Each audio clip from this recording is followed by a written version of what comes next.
Hello everyone, welcome to the Selection Hub. I am Samir. Today I am going to talk about verb. Last videos में हमने यही पढ़ा था verb के बारे में भी, और इस वाले वीडियो में भी हम वर्ब के बारे में सीखेंगे. एक्चुअली मैं ऐसा क्यों कर रहा हूँ और जो मैं बता रहा हूँ ना वो बिल्कुल जीरो लेवल से है. बिल्कुल जीरो लेवल से का मतलब ये है जिस बच्चे को बिल्कुल भी इंग्लिश नहीं आती है, ठीक है, और वो फिर भी कंपटीशन की तैयारी करना चाहता है, तो वो इन वीडियोस को देख सकता है. ठीक है. पिछली वीडियो में हमने डिस्कस किया था कि हेल्पिंग वर्ब, मेन वर्ब को कैसे पहचानते हैं. आगे जो हम डिस्कस करेंगे वो हम करेंगे वर्ब के और कितने काइंड्स होते हैं. ठीक. और एक चीज और बता दूं मैं आपको कि ये जो वीडियोस मैं बना रहा हूं, ठीक है, इन वीडियोस का सीधा साधा बस एक ही पर्पज है. ये उन बच्चों के लिए है स्पेशली जिनकी इंग्लिश बहुत ही वीक है, जिनको इंग्लिश के नाम से बहुत ही डर लगता है. ये उनके लिए बनाया जा रहा है. ठीक है. ऐसा नहीं कि सिर्फ उन्हीं के लिए है, ठीक है, सारे लोग के लिए है, ठीक है, लेकिन वो इस वीडियो से ज्यादा बेहतर सीख सकते हैं. ठीक है. जिनको बेसिक्स वगैरह आता है तो उनके लिए तो फिर आगे वाली वीडियोस हेल्प करेगी. और है क्या कि अभी 4-5 वीडियोस में जो भी कॉन्सेप्ट हम सीखेंगे ना, उस कॉन्सेप्ट से रिलेटेड कितने टाइप के क्वेश्चन आपके एग्जाम में पूछ सकता है, उन कितने टाइप से क्वेश्चंस उन कॉन्सेप्ट्स पे बनाए जा सकते हैं, वो सारे क्वेश्चंस को हम डिस्कस करेंगे. ठीक है. जब ये पूरा हमारा कॉन्सेप्ट क्लियर हो जाएगा तब. ठीक है. फिलहाल जो है आज के लिए हम शुरू करते हैं जो पिछली वीडियो में हमने सीखा था उससे थोड़ा सा आगे. पिछले वीडियोस में हमने सीखा था हेल्पिंग वर्ब और मेन वर्ब. अब आज जो हम सीखेंगे कि ये जो मेन वर्ब है ना, ये जो हमने पढ़ा था पिछली वीडियोस में मेन वर्ब, तो ये जो मेन वर्ब है ना, इसकी भी दो कैटेगरीज होती है. इसकी भी दो कैटेगरीज होती है, यानी कि इसको भी हम कितने पार्ट्स में डिवाइड कर सकते हैं? दो पार्ट्स में. एक को हम कहते हैं ट्रांजिटिव वर्ब, एक को हम कहते हैं ट्रांजिटिव वर्ब, और दूसरे को हम कहते हैं intransitive verb. Intransitive verb, transitive और इनट्रांजिटिव वर्ब. देखिए, ट्रांजिटिव को हिंदी में हम कहते हैं सकर्मक क्रिया.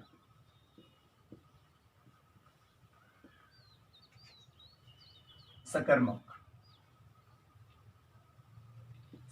क्रिया. देखिए, हिंदी से हमें कोई लेना देना नहीं है, फिर भी मैं सिर्फ हिंदी बता दे रहा हूं. सकर्मक क्रिया, और ये जो है ये है अकर्मक क्रिया. ठीक है. अब बात ये है कि इसको हम पहचानेंगे कैसे कि कब ये सकर्मक क्रिया होगी और कब ये अकर्मक क्रिया होगी, यानी कब ये ट्रांजिटिव वर्ब होगी और कब ये इंट्रांजिटिव वर्ब होगी. ठीक है. समझते हैं. तो बड़ा बेसिक सा कॉन्सेप्ट है. पहली चीज ये कि ये जो है ना, इसके साथ हमेशा ऑब्जेक्ट आता है. कम्स विथ ऑब्जेक्ट, यानी कि कभी भी कोई वर्ब अगर ट्रांजिटिव होगी तो उसके साथ हमेशा क्या आएगा? ऑब्जेक्ट आएगा. दूसरी चीज, comes with what oblique whom, what oblique whom answer. मतलब कि इसमें जो है ना व्हाट और whom दोनों का हमें आंसर मिलता है. और तीसरी चीज जो है वो है पैसिव. जो तीसरी चीज है वो ये है passive is possible. Passive is possible. Actually passive की जगह आप इसको लिख सकते हो passive voice. Passive voice is possible. ठीक है. यानी है क्या कि पैसिव वॉइस इज पॉसिबल. अब मैं बोल रहा हूं कि ये हमारी होती है ट्रांजिटिव, तो इसमें ये चीजें चाहिए. तो अगर मैं इसको इनट्रांजिटिव बोल रहा हूं तो इन का मतलब तो नॉट होता है, तो इसका मतलब क्या हो गया? ये इसका अपोजिट होगा. तो अपोजिट होगा तो इसको समझ लेते हैं. तो जिसमें पहला पॉइंट होगा वो ये होगा कम्स विदाउट ऑब्जेक्ट, यानी कि जो बिना ऑब्जेक्ट के आएगा, यानी कि जो भी वर्ब बिना ऑब्जेक्ट की आएगी उसको हम क्या कहेंगे? इंट्रांजिटिव. जिसके साथ ऑब्जेक्ट आएगा उसको हम क्या कहेंगे? ट्रांजिटिव. दूसरा, व्हाट ऑब्लिक whom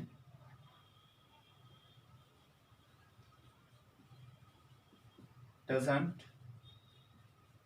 आंसर। यानी कि क्या है, इसमें व्हाट एंड whom का आंसर मिलता है, लेकिन इसमें हमें व्हाट एंड whom का आंसर नहीं मिलता है। अब तीसरा जो कॉन्सेप्ट है वो है passive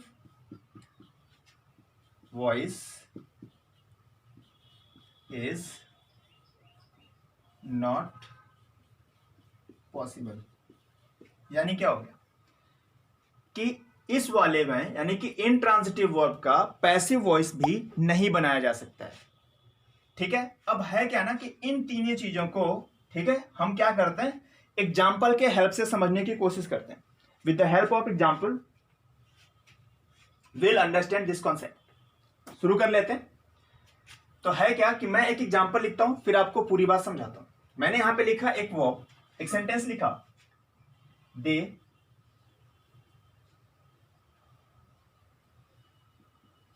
eat mangoes. They eat mangoes. अब देखिए, ये जो दे है ना, ये हमारा सब्जेक्ट है, ये जो ईट है ये हमारी वर्ब है, और ये जो मैंगोज है ना, ये हमें नहीं पता क्या है। ठीक है, और ये जो है, जो ईट वर्ब लिखी गई है, ये भी हमें नहीं पता कि ये जो वर्ब लिखी गई है वो ट्रांसिटिव है या इंट्रांसिटिव है। तो हम चेक करते हैं। तो चेक करने का तरीका क्या होगा कि जो वर्ब लिखी गई है वो ट्रांजिटिव लिखी गई है या जो वर्ब लिखी गई है वो इंट्रांजिटिव लिखी गई है। तो आइए सीखते हैं कि कैसे उसको पहचानेंगे। तो सबसे पहले व्हाट और whom। अब है देखिए, व्हाट का जो मतलब होता है, यानी हिंदी जो मीनिंग है इसकी वो होती है क्या, और whom का मतलब होता है किसे। चाहे व्हाट का चाहे whom का, दोनों में से जिस किसी का भी आंसर मिलेगा, चाहे व्हाट का आंसर मिले तब, चाहे whom का आंसर मिले तब, ये दोनों का जो आंसर होता है ना, इसी आंसर को हम क्या कहते हैं कि वो जो आंसर है वो क्या है, हमारा ऑब्जेक्ट। यानी कि किसी भी सेंटेंस में व्हाट और whom का अगर आंसर मिलता है तो जो भी आंसर आएगा ना, वही आंसर ही क्या हो जाएगा, ऑब्जेक्ट हो जाएगा। और ये जो क्वेश्चन हम पूछते हैं, ये जो दोनों क्वेश्चन पूछा जाता है ना, ये क्वेश्चन हम पूछते हैं वर्ब से। ठीक है, अब सेम जो मैं यहां पे बात समझा रहा हूं ना, उसको इस पे अप्लाई कर देते हैं। चलिए, दे ईट मैंगोज, समझते हैं। दे ईट मैंगोज, अगर मैं क्वेश्चन पूछूं व्हाट का, तो हम क्वेश्चन क्या बनेगा हमारा, व्हाट डू दे ईट, वे क्या खाते हैं, वे लोग क्या खाते हैं। अगर मैंने बोला वे लोग क्या खाते हैं, तो जो क्या का आंसर है ना, वो आंसर हमारा क्या है, मैंगोज। तो इसका मतलब क्या, हमें यहाँ पे जो आंसर मिल रहा है वो आंसर क्या मिल रहा है, व्हाट का आंसर मिल रहा है। तो हमने बताया था कि चाहे व्हाट का आंसर मिले तब, चाहे whom का आंसर मिले तब, जो दोनों का आंसर होता है उसी को हम क्या कहते हैं, ऑब्जेक्ट कहते हैं। तो इसका मतलब ये जो मैंगोज है ये हमारा क्या हो गया, ऑब्जेक्ट हो गया। आई होप कि यहां तक बात समझ में आ गई होगी। अब आगे समझते हैं। अब मैंने लिखा है कम्स विथ ऑब्जेक्ट, यानी किसी भी वर्ब के बाद अगर ऑब्जेक्ट आता है तो वर्ब क्या होती है, ट्रांजिटिव।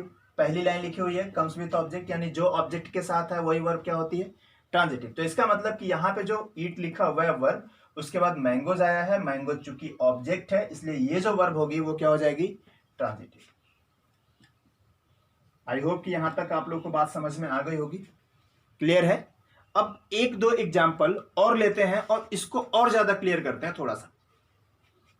ठीक है, अब आइए समझते हैं एक और एग्जाम्पल से। मैंने यहां पे लिखा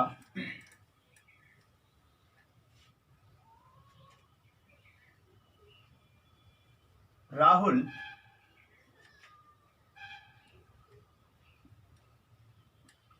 प्ले चेस।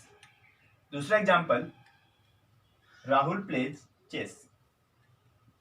तीसरा एग्जाम्पल देखते हैं, I teach you.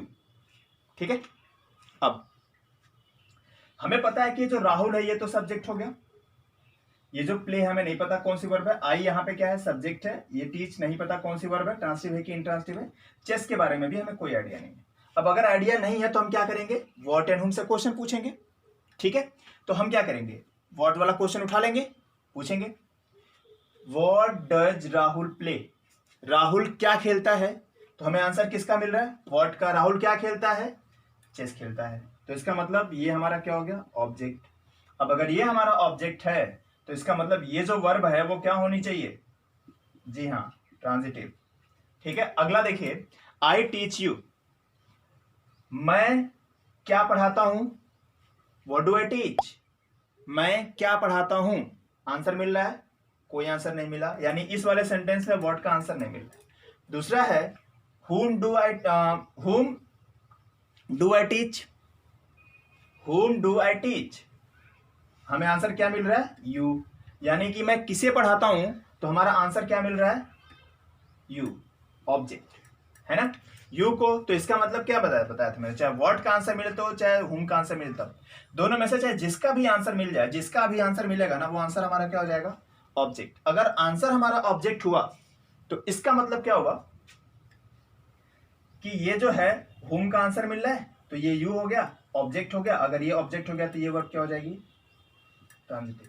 I hope कि ये बात पूरी तरीके से समझ में आ गई होगी। ठीक है, अब है क्या कि ये जो पैसिव वॉइस है ना, पैसिव वॉइस का अगर पता है, अगर मैं इस वीडियो में समझाऊंगा ना तो थोड़ा सा वीडियो बहुत लंबी हो जाएगी। ठीक है, तो इसको हम डिस्कस करेंगे, इस वाले पॉइंट को डिस्कस करेंगे, लेकिन नेक्स्ट वीडियो में करेंगे। ठीक है, फिलहाल जो है इतना हमने समझा, 2 पॉइंट, कि जिस किसी भी सेंटेंस में सॉरी, जिस किसी भी सेंटेंस में व्हाट और हुम का आंसर मिलता है, तो जो आंसर मिलता है ना वही क्या होता है, ऑब्जेक्ट होता है। और ये जो ऑब्जेक्ट आ गया किसी भी वर्ब के बाद, तो इसका मतलब कि वो जो वर्ब होनी चाहिए वो क्या होनी चाहिए, ट्रांजिटिव होनी चाहिए। आई होप कि आप लोगों को इतनी बात तो समझ में आ गई होगी। ठीक है, कि कोई ट्रांजिटिव वर्ब लिखी हुई है तो उसको पहचानेंगे कैसे। ठीक, यहां तक ये बात क्लियर हो गई होगी। तो अब मैं यहां पे चलता हूं कम्स विदाउट ऑब्जेक्ट पे। ठीक है क्या कि जो वर्ब्स बिना ऑब्जेक्ट के आएगी उसी को हम क्या कहते हैं, इंट्रांजिटिव वर्ब कहते हैं। ठीक है, तो मैं इसको इरेज कर दे रहा हूं, और ये पॉइंट जो है ना वो हम डिस्कस करेंगे। ठीक है,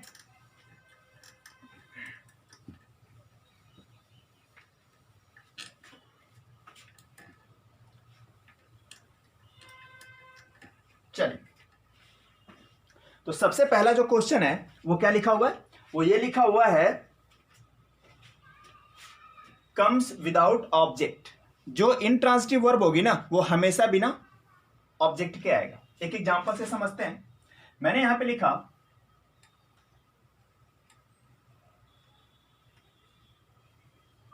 Mohan runs very fast, very fast, ये क्वेश्चन है। ठीक है, अब यहां पे जो मोहन है ये हमारा सब्जेक्ट हो गया, ये रन्स जो है ये हमारी वर्ब हो गई। अभी हमें नहीं पता है कि ये जो वर्ब लिखी गई है वो कौन सी है, वो वर्ब ट्रांजिटिव है या वो वर्ब इंट्रांजिटिव है। तो इसी कॉन्सेप्ट से हम उसमें भी पहचान सकते हैं कि वर्ब ट्रांजिटिव है या नहीं है। तो हमें क्या करना होता है, पहचानने के लिए कि ऑब्जेक्ट आया है सेंटेंस में या नहीं आया है, तो हम व्हाट एंड हुम का क्वेश्चन पूछते हैं। और क्वेश्चन भी किससे पूछते हैं, वर्ब से पूछते हैं। तो ये जो वर्ब है ना इसी से क्वेश्चन पूछेंगे, तो इसमें वर्ब है तो इसी से क्वेश्चन पूछेंगे। What does Mohan run, Mohan क्या दौड़ता है, कोई आंसर नहीं। ठीक है, दूसरे में क्या है, हुम, मोहन किसे दौड़ता है, कोई आंसर नहीं। ठीक है, यानी क्या है कि व्हाट और हुम दोनों में से किसी का आंसर नहीं मिला। तो जब दोनों में से किसी का आंसर ही नहीं मिला तो क्या ऑब्जेक्ट मिल सकता है, नहीं मिल सकता। अब जब अगर ऑब्जेक्ट भी नहीं मिल सकता है तो हम क्या करेंगे, यानी ये जो है व्हाट एंड हुम में से आंसर तो मिला नहीं, अब नहीं मिला तो ये ऑब्जेक्ट होगा भी नहीं। ठीक है, अब अगर ऑब्जेक्ट नहीं हुआ तो ये जो वर्ब होनी चाहिए वो क्या होनी चाहिए, होनी तो चाहिए इंट्रांजिटिव भी होनी चाहिए, है ना। ये हो गई हमारी इंट्रांजिटिव वर्ब।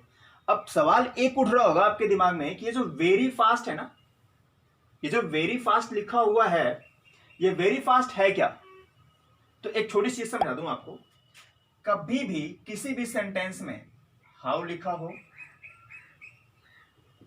व्हेन लिखा हो, हाउ व्हेन, वाई, ठीक है, एंड वेयर,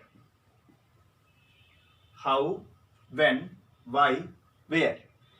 इनमें से ये जो वर्ड्स लिखे गए हैं, इनमें से जिस किसी का भी आंसर आ जाए, चाहे जिसका भी आंसर आ जाए, जो आंसर होगा ना वो हमेशा क्या होगा,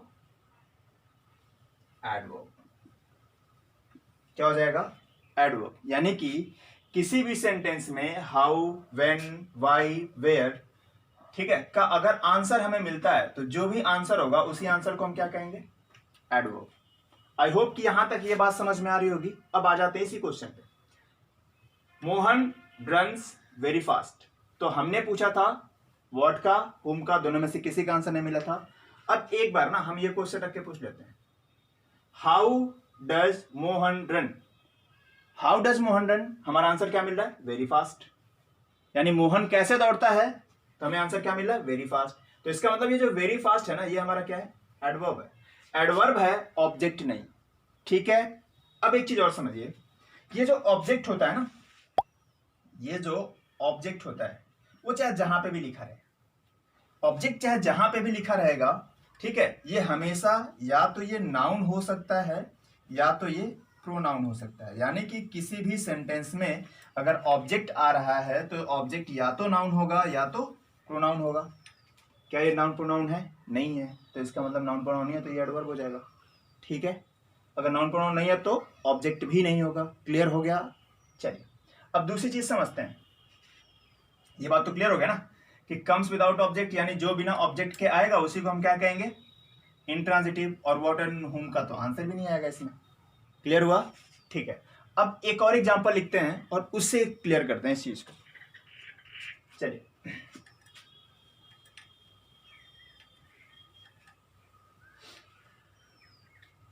मैंने लिखा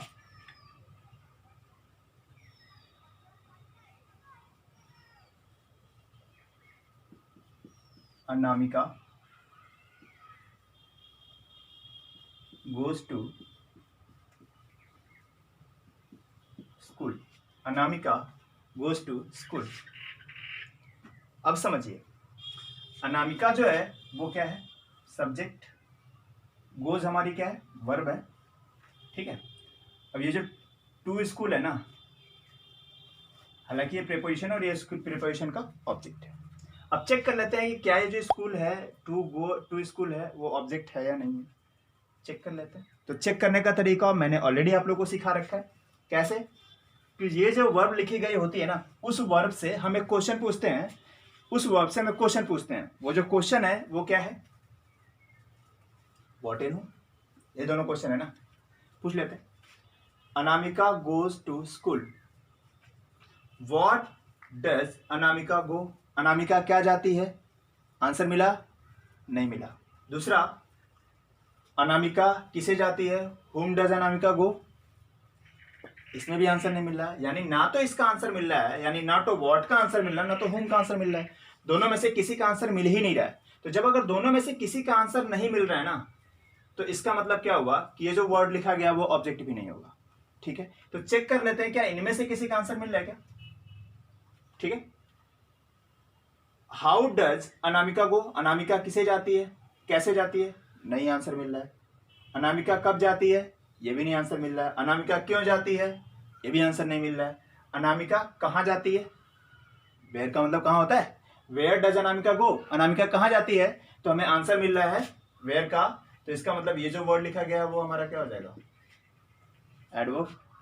समझ में आ गया, क्लियर हुआ। तो इसका मतलब क्या हुआ कि इनमें से किसी का भी आंसर मिला, तो जो आंसर मिलेगा ना वो आंसर हमारा क्या होगा, एडवर्ब। अब हमें पता चल गया कि ये जो वर्ड है ना वो हमारा क्या है, एडवर्ब है। ऑब्जेक्ट तो है नहीं, क्योंकि ऑब्जेक्ट होता तो नाउन प्रोनाउन होता, नाउन प्रोनाउन है नहीं तो ऑब्जेक्ट भी नहीं होगा। तो इसका मतलब ये जो वर्ब लिखी गई होगी ना, ये हमारी क्या होगी, ये जो हमारी वर्ब होगी वो हमारी होगी इंट्रांसिटिव। समझ में आ गया। आई होप कि यहां तक ये बात पूरी तरीके से क्लियर समझ में आ गई होगी, ठीक है। अब है क्या कि हम इसके अगले वीडियो में सीखेंगे कि passive voice is not possible, और इधर जो मैंने लिखा हुआ था पैसिव वॉइस इज पॉसिबल, इसको हम कैसे करेंगे। अगर मैं इसको एक्सप्लेन करूंगा तो वीडियो थोड़ी सी लंबी हो जाएगी, ठीक है। तो इसलिए आज इस वीडियो में इतना ही तक रहने देते हैं, ठीक है। और बाकी का जो कॉन्सेप्ट है वो हम अगले वीडियो में सीखेंगे, ठीक है। तब तक के लिए बाय। लेकिन एक चीज़ और है, ठीक है, अगर वीडियो अच्छी लगे तो चैनल को सब्सक्राइब करिए, वीडियो को शेयर करिए और लाइक करना ना भूलें। और सबसे बड़ी इंपॉर्टेंट चीज़, जो बेल आइकॉन है ना, उसको दबाना नहीं भूलिएगा, ठीक है। आज के लिए बाय, मिलते हैं अगले वीडियो में।